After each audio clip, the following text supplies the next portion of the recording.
நீங்க ஆப்ல ஆர்டர் பண்ற பிரியாணி 10 நிமிஷத்துல வருதுன்னா, இதனால ரெஸ்டாரண்ட்டுக்கு எந்த பிரயோஜனமும் இல்ல.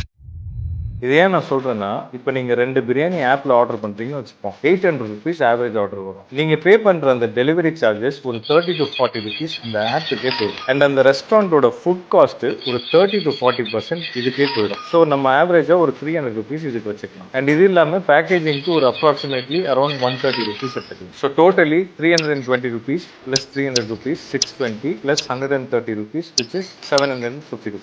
இங்கேயே எல்லா பணமும் காலி ஆயிடுச்சு. ஜஸ்ட் பேலன்ஸ் ₹50 மட்டும் தான் இருக்கு. இதுதான் மோஸ்ட் ஆஃப் தி ரெஸ்டாரண்ட்ஸோட ப்ராஃபிட் மார்ஜின். அண்ட் இதை தாண்டி ஃபுட் டெலிவரி ஆப்ஸ்ல உங்களோட சர்ச் லிஸ்டிங் மேல வரணும்னு நினைச்சீங்கன்னா நீங்க நிறைய ஆட்ஸ்ல ஸ்பெண்ட் பண்ண வேண்டியதா இருக்கும். இருக்கிற ₹50 மார்ஜின் வச்சுட்டு எப்படி இவ்வளவு ஸ்பெண்ட் பண்ண முடியும்? இது எல்லாத்தையும் தாண்டி food delivery apps like Swiggy, Zomato இதுல உங்களுக்கு நல்ல மார்ஜின் பண்ணணும்னா ஒரு சீக்ரெட்டான டெக்னிக் இருக்கு. ஸோ இந்த சீக்ரெட்டான டெக்னிக்கை நீங்க உங்க பிசினஸ்ல இம்ப்ளிமெண்ட் பண்ணாலே உங்களோட மார்ஜின்ஸை தட்டி தூக்கிடலாம். இந்த டெக்னிக்கை தெரிஞ்சுக்கணும்னா சீக்ரெட்னு கமெண்ட் பண்ணுங்க.